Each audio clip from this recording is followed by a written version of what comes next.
안녕하세요. 24일에 코스피가 역사적 고점을 찍었죠. 2800포인트가 넘었습니다. 엄청난 상승이에요. 제가 저번 주에는 영상을 한 주 쉬었는데 퇴근하고 투자한 기업들 팔로우업 하기도 바쁘기도 하고 새로 사고 싶은 기업이 생겨서 스터디하고 어떤 섹터를 줄일까 고민하느라 영상을 준비할 여유가 없었습니다. 지금은 생각도 안 나겠지만 저번 주에 시장이 아주 살짝 주춤했었거든요.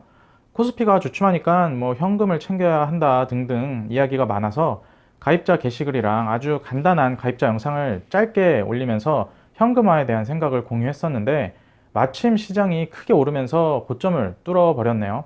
엄청나게 좋은 장이고 여러 섹터에서 대기업, 중소중견기업 뭐 이런 걸 가리지 않고 잘 오르고 있어서 아마 많은 분들의 포트폴리오가 굉장히 풍성할 것이라 생각을 합니다. 요즘 이렇게 주식시장이 불타오르니까 급해서 뒤늦게 주식시장 들어오고 계신 분들 많죠. 제가 주식시장에서 길지 않은 경험이지만 최근에 느낀 점이 많아서 오늘은 이 이야기를 조금 해보려고 합니다. 뭐냐면 양극화에 대한 이야기예요. 지금 주식시장 폭등과 양극화는 제가 생각하기에는 괴가 같은 이야기거든요. 정치적인 의견을 이야기하려는 게 아니고 누가 됐든지 간에 지금 양극화는 피할 수 없을 것이라 생각을 하거든요. 오늘 양극화에 대해서 이야기를 해보려고 하는데 자극적으로 일방적인 불평, 불만을 말하면서 뭐 누구를 욕하는 컨텐츠보다는 지금 왜 양극화가 극대화되고 있는지, 그리고 그 안에서 왜 지금 한국에서 주식을 해야 하고 주식 투자를 해야 하고 주식을 어떻게 해야 하는지, 그리고 마지막으로 레버리지에 대해서도 이야기를 해보겠습니다. 왜 갑자기 레버리지 이야기가 튀어나오냐면 모든 배경엔 금리가 있는데 금리는 위험 자산의 상대 매력도와도 관련이 있으면서 더불어 레버리지 조달 비용이랑도 관계가 있어서 이에 대해서 이해하고 못하고 접근성이 높고 낮고에 따라 더 양극화가 빠르게 진행되기 때문에 그렇습니다. 바로 본론으로 들어갈게요. 자, 지금 주식시장, 부동산 시장이 폭등하고 있고 하다못해 비트코인도 폭등을 하고 있어요. 경제에 깊게 관심이 없거나 자산에 대한 투자, 보유를 그냥 투기적인 행위로 치부하는 사람들은 전혀 이해하지 못하겠지만 지금 자산 시장이 폭등하는 메커니즘은 너무나 간단합니다. 다들 아실 테니 짧게 말씀드리면 전 세계에서 여유가 있든 없든 팬데믹 극복을 위해 돈을 무제한적으로 풀고 있기 때문이죠. 상당히 상식적이고 식상한 이야기예요. 돈을 무제한적으로 푼다는 뜻에는 진짜 유동성 공급도 있겠지만 금리가 낮다는 뜻도 들어가 있습니다. 팬데믹 이전을 보자면 장기간 저성장을 탈출하고자 저금리 기조를 이어간 게 10년이 넘었습니다. 10년도 넘었어요. 그동안 채권 시장이 초강세장이었죠. 한국 주식시장은 한국을 주도하던 하이퍼스케일 제조업이 빅사이클이 끝나고 쇠퇴하면서 코스피가 계속 제자리에 머물렀지만 미국 시장 등은 상당히 많이 올랐어요. 가뜩이나 유동성이 많이 풀리고 금리가 낮아지면서 주식시장 밸류에이션이 높아지고 있었는데 팬데믹이 터지면서 유동성이 폭발했고 돈값은 그야말로 한여름 낮 2시 광화문 한복판에서 아이스크림 녹듯이 녹았고 지금도 녹고 있습니다. 돈이 녹고 있는 게 지금 양극화의 핵심이라고 저는 생각을 해요. 그 풀린 돈이 내 주머니에 들어오기보다는 전부 자산시장으로 향했고 지금도 향하고 있어요. 지금 직장 다니시는 분들은 몇 년 전부터 느꼈겠지만 내 월급 빼고는 전부 다 오르고 있거든요. 제가 오늘 양극화를 이야기하려고 하는 것도 지금 금리, 유동성, 노동 환경 아래에서 이 흐름을 이해하는 게 정말 중요하기 때문에 그렇습니다. 자, 지금 한 30대 중반쯤 되시는 분들은 사회초년생 때 저축은행 가면 특판으로 예금 금리가 적어도 5%쯤 되는 곳에 예금을 들었던 추억이 있는 사람들이 많을 겁니다. 나이가 더 되시는 분들은 그냥 저축 잘 하면 자산이 모이는 시기를 지냈을 수도 있고요.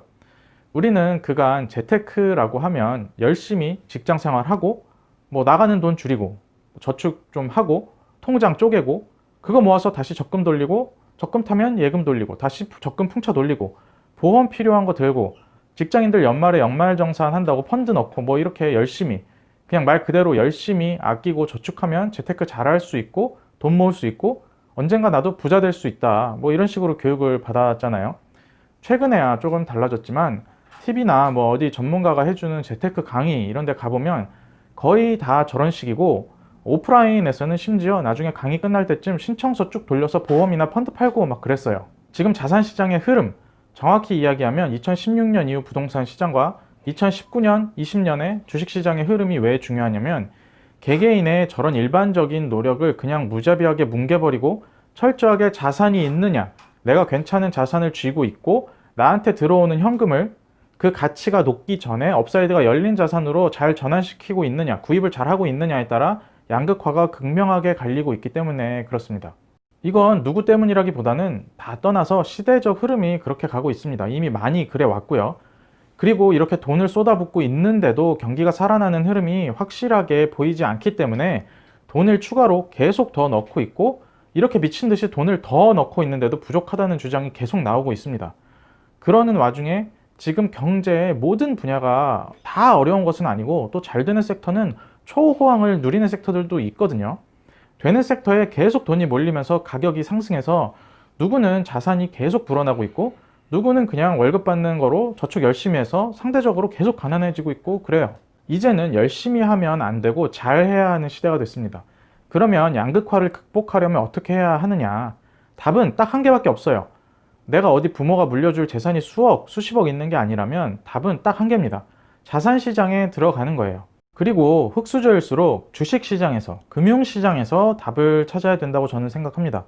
비교적 적은 돈으로 참여할 수 있고 기울어진 운동장이라고는 하지만, 제가 생각하기엔 체급이 다른 상대와 굳이 수익률 게임을 할 필요 없이 나만 잘해도, 내가 이길 수 있는 전장에서만 싸워도 되는 곳이 주식시장이거든요. 그리고 무엇보다 주식시장 수익률이 다른 곳보다 높고, 복리로 쌓이면 생각보다 빠르게 자산을 불릴 수 있는 곳이 주식시장, 금융시장이에요. 그리고 레버리지에 대한 이해가 있다면 경우에 따라서는 부동산을 영끌해서 사는 것 같은 레버리지 효과도 당연히 누릴 수 있고요. 레버리지는 자본주의의 핵심 개념이라고 생각합니다. 이건 조금 뒤에 말씀을 드릴게요. 자, 지금 한국은 돈이 부동산으로 가는 길목에 장애물이 상당히 많이 설치가 되어 있기 때문에 주식시장이 더 매력적이고, 아니 이미 그 매력적이 된 지는 조금 됐죠. 부동산 시장의 규제가 많아지면서요. 여기에 그 주식시장에 참여만 하는 게 아니고 잘 해야 됩니다. 이거는 상식적인 이야기고 여기저기서 많이 들은 이야기죠. 주식을 잘 해야 한다는 것은 제가 거의 2년 동안 이야기하고 있어서 또 이야기할 것은 아닌데, 이 영상에서 꼭 강조드리고 싶은 것은 주식을 할 거면, 혹은 자산시장에 들어올 거면 의미 있게 들어와야 한다는 것을 강조드리고 싶어요. 보통 주식을 한다고 하면 여윳돈으로 하라는 이야기를 많이 들어보셨을 겁니다. 잃어도 되는 돈으로 하라고 하는 사람도 있고, 어떤 사람은 모은 돈 전세에 다 때려박고 살고 있으면서 나는 대출은 하나도 없고 여유자금으로만 투자하고 있어 라고 자랑스럽게 이야기하는 사람도 있죠. 근데 그 양극화를 걱정할 정도의 사람에게 여윳돈이 어디가 있는지 저는 진짜 궁금해요. 지금 가만히 있으면 그냥 거지돼서 죽을 판이라 등골도 뽑아서 열심히 해야 할 판인데, 파이프라인에서 현금 쏟아지는 사람 아니면 여윳돈이 넉넉하게 가진 사람 있나요? 저는 여윳돈이 100원도 없거든요. 저는 잃어도 되는 돈 자체가 없어요. 돈에 잃어도 되는 돈이 어디 있겠습니까? 저 여윳돈으로, 잃어도 되는 돈으로 투자하라는 말이 되게 왜곡될 수 있는 말이에요. 부동산 자산도 없으면 활로는 금융시장에 참여하는 방법 하나뿐인데, 그마저도 여윳돈으로, 잃어도 되는 돈으로 하라는 말 때문에, 예를 들어서 부부가 맞벌이로 모은 돈 5억은 대출 한 푼 없이 전부 전세로 들어가 있고, 주식은 한 100만원, 200만원 가지고 하면 진짜 그냥 용돈벌이밖에 안 되거든요. 뭐 잘 되면 갈비 사 먹겠죠. 정말 최악의 사례라고 할 수 있어요. 저런 유형이 가장 빠르게 돈을 녹이고 있는 것이죠. 그리고 여윳돈으로, 잃어도 되는 돈으로 생각하니까 절박하지도 않고요. 건곤일척이라는 말이 있죠. 단판 승부, 몰빵 쳐서 승부 보라는 말이 아니고, 건곤일척의 각오를 가지고 진짜 내 전체를 쏟아서 승부를 본다는 마음으로 절박하게 참여하셔야 됩니다. 절박하게 참여한다는 것은 그냥 돈을 마냥 쏟아 넣으라는 말이 아니고, 절박하게 돈 버는 메커니즘을 습득해야 한다는 말이에요. 주식시장은 투자와 투기가 공존하고 있는데, 내가 여기서 기회를 찾으려면 온몸을 쏟아서 투자 쪽으로 가야 한다고 생각합니다. 주식시장뿐만 아니고 자산시장에 온몸을 쏟아야만 하는 때예요. 지금 주가가 오르니까 주식을 하라고 설레발치는 게 아니고, 주식이든 채권이든 부동산이든 뭐 자본주의 사회에 살면 자산시장에 대한 이해가 예나 지금이나 무조건 있어야 한다고 생각합니다. 자본주의라는 뜻 자체가 사유재산제에 바탕을 두고 이윤 획득을 위해 상품의 생산과 소비가 이루어지는 경제체제라는 뜻이고, 그 경제체제에서 체제 자체를 소유한 사람이 수단에 불과한 사람보다 유리한 것은 너무 당연한 것이거든요. 앞으로도 쭉 마찬가지일 거고요. 그런 체제 아래서 양극화는 어떻게 보면 숙명이라고 할 수 있습니다. 요즘 속도가 조금 빨라지긴 했지만요. 그리고 더 나아가서 최근에 더 빠르게 양극화가 되고 있는 이유 가운데 하나가 레버리지라고 봅니다. 레버리지에 대한 접근성과 활용 지식, 자산 시장에 대한 준비가 어느 정도 된 사람들이 레버리지를 풀로 땡기면서 자산 상승 효과를 최대로 누리고 있거든요. 저는 영끌이 꼭 나쁜 것은 아니라고 봐요. 영끌을 할 수 있고 무엇보다 준비가 되어 있으면, 자산 시장에 대한 준비가 되어 있으면, 그리고 영끌에서 진입한 시장에 대한 위치 판단도 스스로 가능하다면 영끌도 할 수 있는 사람이나 영끌을 하는 것이지, 아무나 막 개나 소나 다 영끌할 수 있는 것은 아니라고 생각을 하거든요. 지금 금리가 엄청 낮기 때문에 레버리지에 대한 비용이 극히 낮아져 있습니다. 그리고 낮은 금리는 자산 시장의 멀티플을 높이거든요. 이건 예전 영상에서 설명을 다 했죠. 그러면 겨우 1%짜리 예적금 열심히 한다고 해서 낮은 금리를 최대한 활용해서 레버리지를 땡기고 그것을 자산 시장에 넣어서 멀티플 상승 효과와 투자 자산의 가치 상승을 동시에 가져가는 사람을 발 뒤꿈치라도 따라갈 수 있을까요? 사람들이 간과하는 것이 있는데, 주식판에서 보통 난 레버리지 안 써, 혹은 레버리지는 절대 주의해라, 위험하다라고 하는 말을 듣고 진짜 저 사람은 총자산에서 부채가 제로인가 보다 라고 생각하시는 분들이 많은데, 제가 이해하고 경험하고 들어온 바로는 주식판에서 저 레버리지는 주식 포트폴리오 안에서 주식담보대출에 한정하는 경우가 많았어요. 예를 들어서 어떤 맞벌이 부부가 전세 살면서 주식 투자하는데, 전세는 100% 레버리지고 주식 투자는 100% 보유 현금으로 하고 있다고 하면 이 사람들은 투자에 레버리지가 있는 것인가요? 그 레버리지는 위험한 레버리지라고 할 수 있나요? 전세자금 대출로 전세금의 80% 충당하고 나머지는 마통이랑 신용대출 풀로 땡기면 위험하다고 할 수 있나요? 이거 안 받아본 사람들은 위험하다고 할 수 있는데, 애초에 마통이랑 신용대출 한도 자체가 위험할 만큼 안 나옵니다. 그리고 신용등급 2등급, 3등급만 돼도 금리가 2% 초중반대에 불과하고요. 자본주의에서 가장 중요한 이해는 부채에 대한 이해거든요. 자본주의 시스템은 그냥 부채 시스템이에요. 부채가 그래서 당연히 나쁜 것은 아닙니다.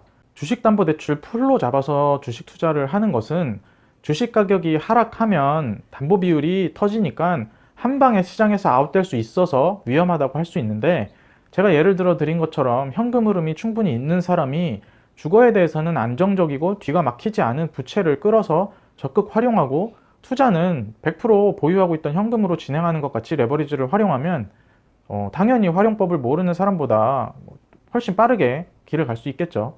이거는 속도 빠르게 가자고 과속해서 리스크를 극대화시킨다기보다는 내가 이해하고 활용할 수 있는 부분을 적극 활용하는 것이라고 봐야 하겠죠. 저는 그렇게 생각합니다. 물론 너무 당연한 것이겠지만 투자에 대한 레코드가 상당히 쌓여야 할 것이고요. 레버리지 생각하면서 투자에 대한 준비가 안 됐다는 것은 전쟁 나가면서 총이 없는 거랑 똑같은 거라고 생각해요. 이 투자에 대한 레코드가 쌓여야 한다는 점이 지금 이제 막 시장에 들어온 사람들에게는 너무 어려울 것입니다.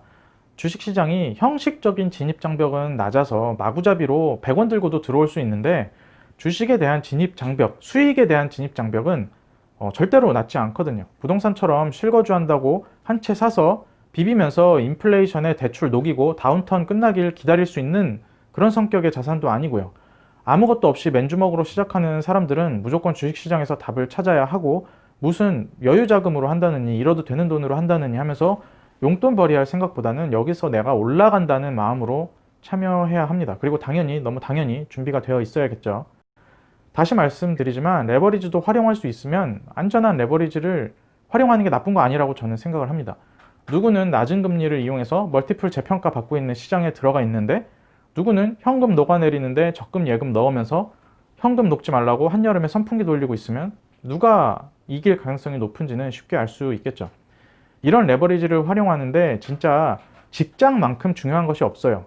지금 장 좋다고 시드도 얼마 안 되고 투자 스타일이나 투자 승리 레코드도 쌓이지 않았는데, 막 유튜브나 블로그에서 성공한 전업투자 몇 명만 보고 자기도 전업투자 하겠다고 달려드는 사람들이 요즘 좀 있는데, 직장에서 현금을 앞으로 10년, 20년 동안 얼마나 뽑아낼 수 있고 그 직장을 바탕으로 얼마의 레버리지를 어느 비용에 활용할 수 있는지 내 미래를 먼저 계산을 해보셨으면 좋겠습니다.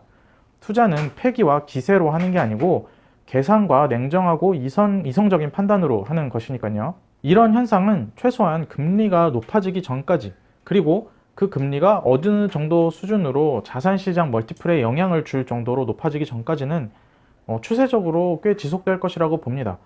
그냥 원웨이로 계속 올라간다는 말은 아니고요. 당연하겠죠, 그거는. 지금 자산시장에 참여를 안 했다면 이미 상당한 시간을 흘려보낸 것이니까 지금이라도 잘 준비하셔야 됩니다. 최근에 시장이 올라서 참여자가 많아지는 것 같아서 제 생각을 한번 이야기 드려봤고요.